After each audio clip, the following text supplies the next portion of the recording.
자리에 임재하셔서 우리에게 은혜를 주시는 좋으신 하나님께 박수로 감사합니다. 감사합니다. 예수를 믿으면 삶의 관점, 이 가치관의 변화가 일어납니다. 하나님을 모르는 삶은 많은 사람들이 이 세상의 성공, 이 세상 사람들이 좋아하는 물질이나 삶의 쾌락을 추구하면서 살아가게 되는 것입니다. 그런데 예수를 믿고 구원받고 주님의 제자로 신앙생활을 하게 되면 무엇이 복인가, 뭐가 정말 복 있는 인생인가, 이 삶의 관점이 달라지는데, 그것은 어떻게 하면은 내가 하나님을 기쁘시게 하는 삶이 될까, 이런 생각을 가지고 하나님을 기쁘시게 하는 삶에 초점을 맞추고 그 삶의 방향이 완전히 달라지는 것을 보게 됩니다. 정말 많은 사람들은 이렇게 생각을 하죠. 나는 정말 성공했어. 그럼 뭐가 성공이냐? 나는 부족함이 없어. 나는 정말 아쉬운 게 없어. 그래서 내가 정말 마음껏 이렇게 쓰고, 그리고 편안히 살 수 있는 모든 것이 준비돼서 그것을 성공이라고 생각하죠. 그래서 그런 것들을 추구하며 사는 거죠.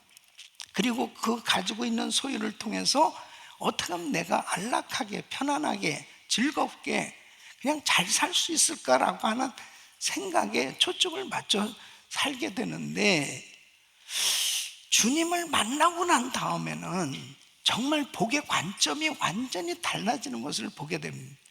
정말 복은 내가 편안하게 잘 사는 것이 복이 아니고, 내가 받은 것을 가지고 다른 사람을 복되게 하는 삶이 되는 것, 다른 사람을 복받게 하는 그런 삶이 되는 것이, 그게 성공이라고 생각하는 겁니다. 그래서 오늘 이 본문 말씀을 보면은 바로 그런 삶을 산 사람, 그 사람이 바로 요셉이었습니다. 믿음으로 요셉은 임종시에 이스라엘 자손들의 떠날 것을 말하고 또 자기 해고를 위하여 명하였으며 그랬습니다. 믿음으로 요셉은 임종시에 인생을 마칠 때에 유언을 남기게 되는데, 이 요셉은 이제 아브라함 때에 하나님이 약속하신 그 언약을 기억하고, 이제 애굽에서 이스라엘 백성들이 큰 민족을 이룬단 말이에요. 그 큰 민족을 이뤘다고, 모든 것을 다 가졌다고, 이제 나름대로 애굽에서 살게 되었다고 거기에 머물러 있어서는 안 된다는 거죠. 떠나야 된다는 거죠.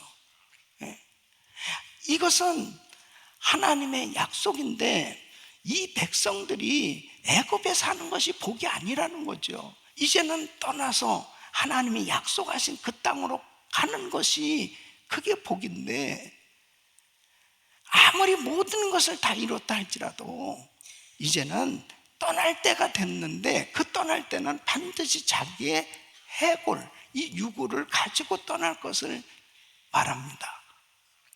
사실 요셉이야말로 애굽에서 최고로 복을 받은 사람, 가장 모든 것을 다 이룬 사람. 그렇다면 애굽에서 자기의 이름을 남길 수 있는 많은 기념비적인 유적과 모든 것을 다 만들라고 그렇게 명한 것이 아니고, 떠날 때가 되면, 이제 그때가 되면 꼭 내 유고를 가지고 떠나라. 이것은 마지막까지 요셉이 믿음으로 살았다는 겁니다. 그리고 이 요셉의 인생은, 그가 형제들에게 배신을 당했고, 그래서 애굽으로 팔려갔고, 애굽에서 종살이를 하는 가운데서도 또 정말 억울한 누명을 쓰고 감옥까지 갔고, 그러나 하나님의 은혜로 국무총리까지 되었는데, 요셉 때문에 보디발 가정이 복을 받고 애굽이 복을 받고, 그리고 이 요셉의 집안이 다 복을 받게 하는, 남을 복받게 하는 그런 인생으로 이 요셉이 살았던 것은 바로 우리에게 정말 한 번 사는 인생 어떻게 살아야 될 것인가를 우리에게 모델로 보여주는 그런 삶이라고 볼 수 있어요. 그러면 어떻게 하면 남을 복받게 하는 그런 인생으로 살아갈 수 있을까? 요셉은 어떤 믿음을 가졌길래 이렇게 남을 복되게 하는, 복받게 하는 그런 믿음의 삶이 될 수 있었을까요? 그 첫째는 하나님의 꿈을 추구하는 믿음을 가진 거예요. 요셉은 하나님의 꿈을 추구하는 사람이었습니다. 창세기 37장에 보면 요셉은 꿈을 꾸었습니다. 하나님이 요셉에게 꿈을 주셨습니다. 이 밭에서 형들과 함께 이 곡식의 단을 묶고 있었습니다. 그런데 자기의 단이 일어나고 형제들의 단이 다 자기 단을 향해서 절하는 꿈을 꿉니다. 해와 달과 11별이 자기를 향해서 절하는 그런 꿈을 꾸게 됩니다. 이 꿈은 앞으로 장차 전 세계에 영향력을 끼치는 그런 지도자로 하나님이 세워주실 꿈인데, 이런 꿈을 꾸면서 요셉은 이 꿈이 자기 생에 이루어질 걸 믿었어요.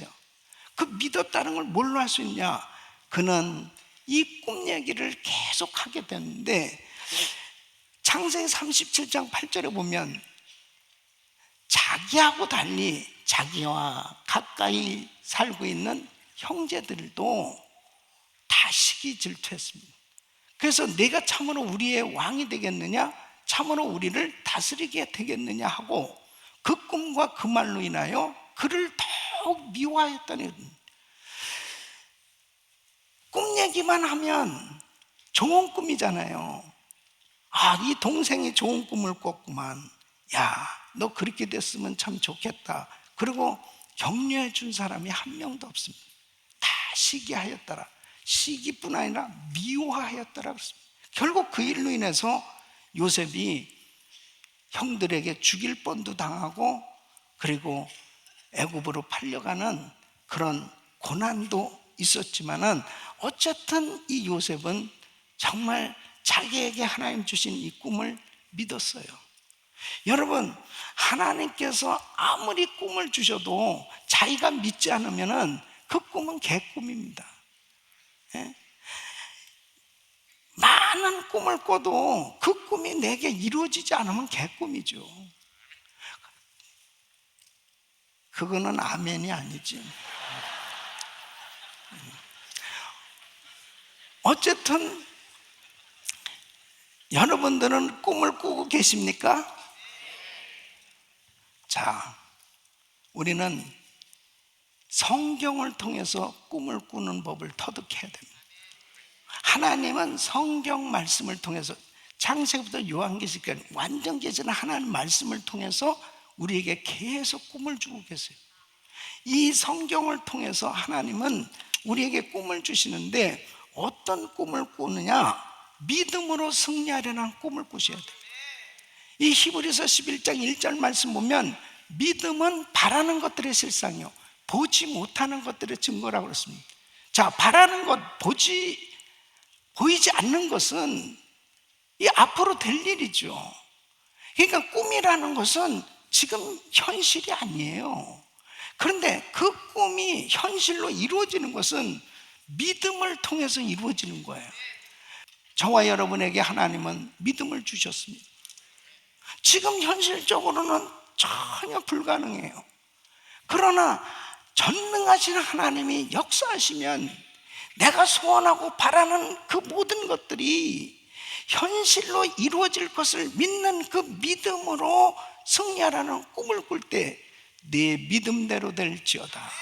믿음의 역사가 일어나는 거예요. 우리 성도님들은 믿음으로 승리하는 꿈을 꾸시기를 바랍니다. 믿음으로 살아야 돼요. 믿음으로. 현실에 묶여서 살면 안 돼요. 믿음으로는 우리는 얼마든지 승리할 수 있습니다. 두 번째는 교회를 통해서 성공하리라는 꿈을 꾸셔야 돼요. 여러분, 교회는 주님이 이 땅에 친히 세워주신 가장 소중한 기관입니다.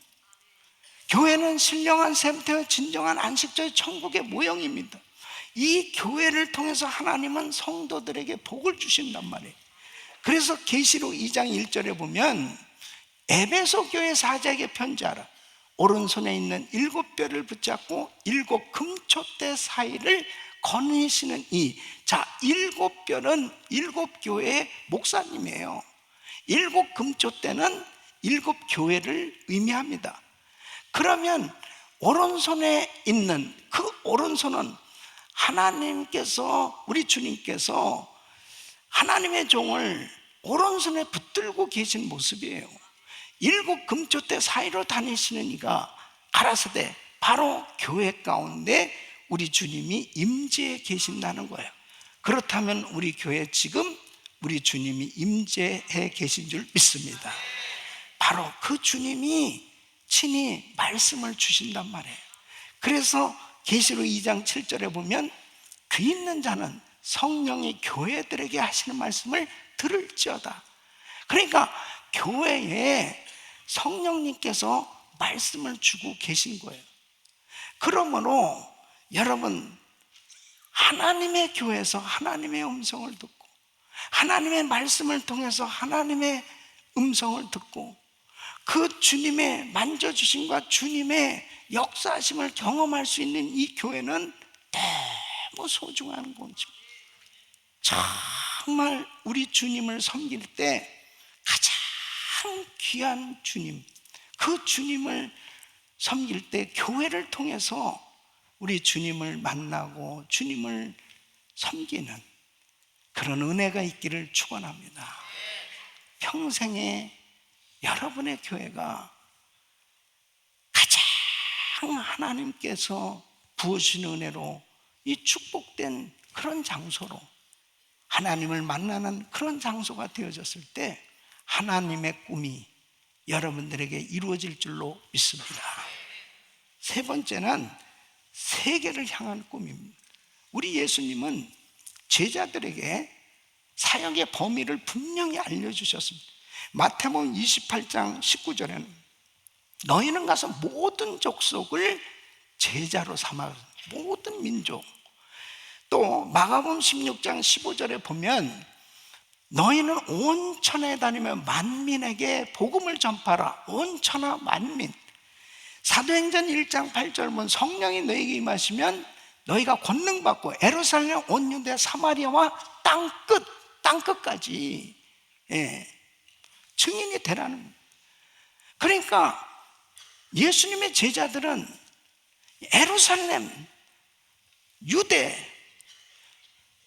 사마리아 거기에만 머무르지 말고 땅끝까지 이 복음이 전해져야 될 것을 제자들에게 세계를 향한 꿈을 품도록 주님이 비전을 주셨어요.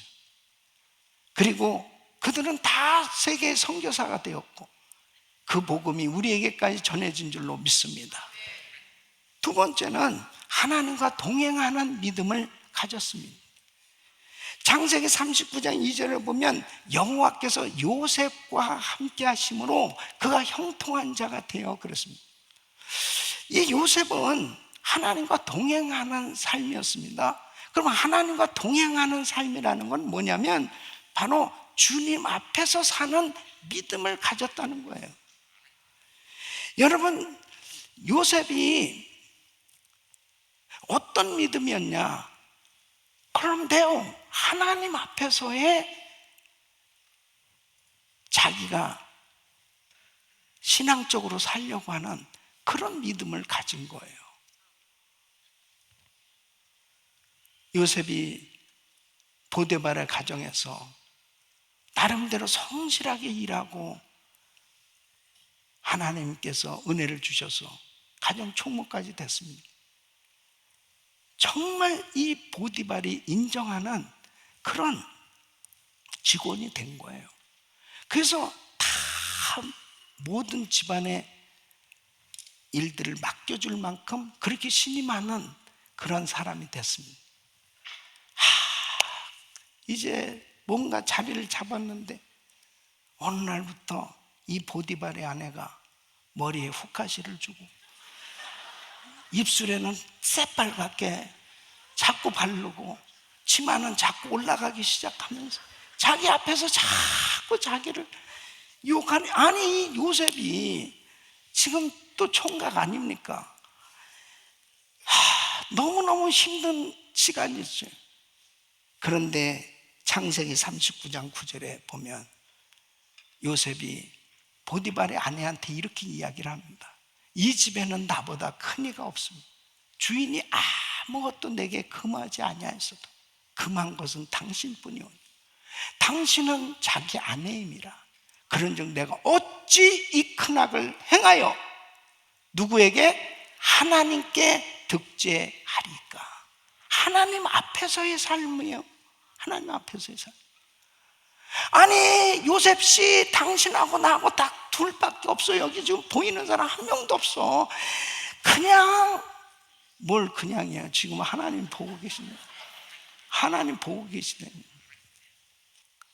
정말 잘 믿는다는 거, 하나님이 함께 하시는 그런 하나님과 동행하는 삶이 됐다는 것은 요셉처럼 보디발의 가정에서나 감옥에서나 국무총리가 돼서나 한결같이 하나님 앞에서 사는 삶이 됐다는 거예요. 그래서 주님이 요셉과 함께 하셨습니다. 하나님 앞에서의 사는 삶이 안 되잖아요.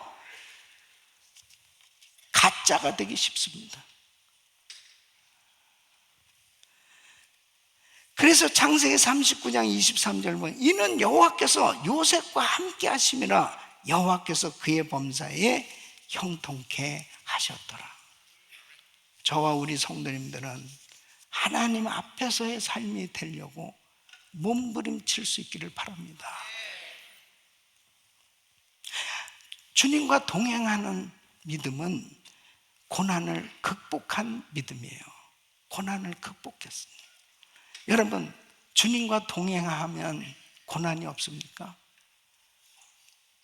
주님과 함께하는 그러한 삶을 살 때 환난이 없습니까? 요셉도 보디발의 가정에 가서 정말 하나님을 의지하고 살았어요. 하나님 잘 믿는 인생이 됐기 때문에 하나님이 함께 하셔서, 그래도 보디발의 아내의 유혹을 받았고, 그리고 자기를 그렇게 믿음을 지켰음에도 불구하고 억울하게 누명을 쓰고 감옥에 갔다고요. 억울한 일 생겼어요. 주님과 동행하는 그렇게 믿음 생활을 잘 해보려고 해도 이렇게 억울한 누명을 쓰고 감옥까지 갔어요. 어떻게 이 고난을 극복하죠? 요셉이 첫째는 원망하거나 불평하지 않습니다. 원망할 만하잖아요. 하나님, 진짜 제가 이 보디발의 아내 앞에서 내가 어찌 하나님께 득죄하겠냐고 이렇게 믿음을 표현하면 하나님이 좀 지켜주셔야지. 아니, 이 보디발의 아내를 그냥 갑자기 급사를 맞든지 뭐 어떻게 해가지고 하나님의 살아계심을 좀 보여주시든지 이래야지. 와, 억울한 누명을 쓰고 내가 감옥에 들어가서 언제 이게 끝날지도 모르는 이런 막막한 시간을 보내고 있는, 이 술 맡은 관원장이 왕하고 가깝기 때문에 이제 꿈 해몽도 해주고, 그래서 이제 나를 기억해달라고, 나 정말 여기 감옥에 올 그런 죄를 지은 게 없다고 그렇게 얘기를 했으면 좀 자기를 좀 기억하고 빨리 높은 사람들을 이렇게 해서 자기를 끄집어내줘야 되는데 시치미를 딱 띄고 말이에요. 자기를 잊어버린 거야. 술 맡은 관원이 잊어버린 거야. 원망할 수도 있고 불평할 수도 있고, 감옥 생활이 너무 지긋지긋하고 힘들습니다. 그런데 이 요셉은 자포자기하지 않습니다. 믿음의 사람은 자포자기하지 않아요. 절대 포기하지 않습니다. 창세기 39장 22절 보면 간수장이 옥중 죄수를 다 요셉의 손에 맡김으로 그 재반 사물을 요셉이 처리하고 흔들리지 않았습니다. 감옥에서도 열심히 또 일을 하는 거예요. 사랑하는 성도 여러분, 진짜 주님과 동행하는 믿음은 우리에게 내가 그렇게 열심히 교회에서 봉사하고 열심히 정말 선교하고 열심히 일했음에도 불구하고 내 사업이 어려울 때도 있고 내 자녀에게 힘든 일이 생길 때도 있고 여러 가지 억울한 소리 들을 때도 있고 정말 힘든 그런 시기를 보낼 때도 있어요. 그러나 하나님과 동행하는 사람은 절대 원망하거나 불평하지 않아요. 왜? 하나님이 아시니까. 하나님이 아세요. 절대로 그 꿈을 포기하지 않습니다. 왜? 하나님은 언젠가 반드시 회복시켜 주시니까. 사랑하는 성도님, 하나님과 동행하는 믿음의 사람 되시기를 축원합니다. 우리가 하나님 앞에서 살려고 하고, 그리고 정말 고난이 와도 한결같이 하나님 앞에 기도하는 자리에 있고 예배의 자리에 있고, 그리고 하나님 찬양하고 끝까지 묵묵히 사명 감당하다 보면 때가 되면 하나님이 다 회복시켜 주실 줄 믿습니다. 끝까지 승리하시기를 축원합니다. 세 번째는 남을 복되게 하는 믿음. 요셉은 남을 복되게 하는 그런 인생이 되었어요. 그래서 보디발 가정은 이 요셉 때문에 복 받잖아요. 창세기 39장 5절에 보면 그가 요셉에게 자기의 집과 그의 모든 소유물을 주관하게 한 때부터, 자, 이 사람이 이렇게 중요한 거예요. 이 요셉을 통해서 여호와께서 요셉을 위하여 그 애굽 사람의 집에 복을 내리심으로 여호와의 복이 그의 집과 밭에 있는 모든 소유에 미친지라. 우리 성도님들 때문에 여러분이 섬기는 모든 공동체에 복이 임할 줄 믿습니다. 그런 역사가 있길 축원합니다. 그래서 남을 복받게 하는 이런 인생이 되기 위해서 첫째는 위임 권위자를 기쁘게 하려는 이 충성된 마음이 있어야 돼요. 자, 보십시오. 요셉은 정말 위임 권위자를 기쁘게 하려는 충성된 마음이 있습니다. 그것이 바로 보디발 가정에서는 보디발입니다. 보디발 아내와의 동침을 하지 않았던 이유도 하나님을 바라봤기 때문이지만, 어찌 우리 상관인 이 보디발, 그분의 그 명을 내가 거역하고 배신하고 내가 그렇게 살 수 있을까? 그건 안 돼. 절대 그렇게 하면 안 돼. 자기의 위임권위자인 보디발을 귀하게 여기고 충성하는 마음이 그에게 있었어요. 애굽의 국무총리가 또 감옥에 들어갔어요. 감옥에서는 간수장이 있잖아요. 그 간수장을 귀하게 여기고 얼마나 그 안에서도 모범수로 잘 그렇게 일을 했으면 간수장이 모든 걸 다 맡겼겠냐고. 아니, 죄수한테 어떻게 감옥의 재반 사무를 다 맡길 수 있어요? 그 공동체의 위임권위자를 항상 기쁘게 하려는 충성된 마음이 요셉에게 있었어요. 자, 이제 국무총리가 됐습니다. 국무총리가 돼서 이제 왕의 인장 반지를 이 요셉에게 끼워주는 거예요. 왕의 자리 외에 너는 그냥 네 마음대로 모든 것들을 다 통치하라는 거예요. 그건 굉장히 교만해질 수도 있는 거예요. 통치를 너무 잘해가지고 7년, 6년 때 막 사람들이 막 전국의 토지가 다 이제 나라로 다 귀속되게 됐습니다. 엄청나게 주변에 막 돈을 가지고 와서 식량을 사러 난리가 났습니다. 엄청나게 돈을 버는 거예요. 그걸 전부 다 바로 왕 앞에 다 가져다 줍니다. 모든 걸 바로 왕 앞에 다 주는 것을 보게 됩니다. 그 중에 일부를 싹싹 감추면서, 자, 자기가 좀 챙겨봐야 되겠다 이게 아니고 모든 걸 바로 앞에다 위인 권위자에게 참 기쁘게 해주려는 이 충성된 마음, 그리고 늙으신 아버지 야곱에게 정말 잘하는 거예요. 자기는 국무총리잖아요. 그럼에도 아버지, 늙으신 아버지는 절대로 무시하지 않았어요.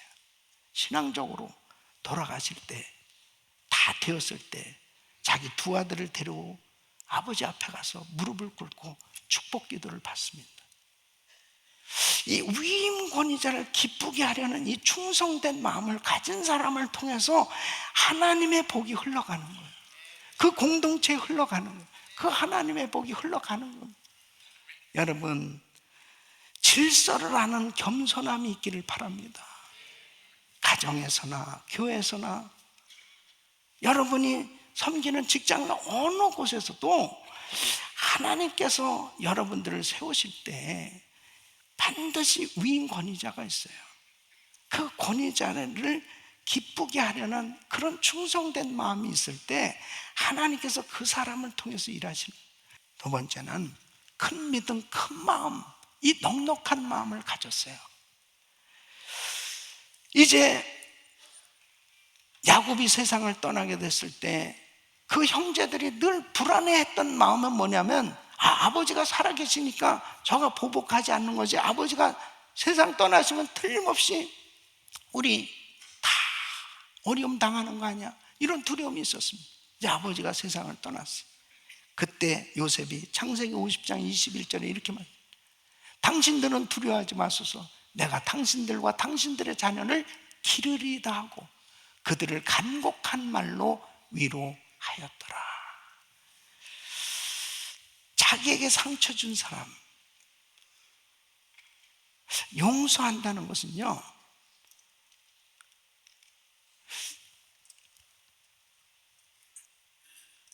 넉넉한 마음,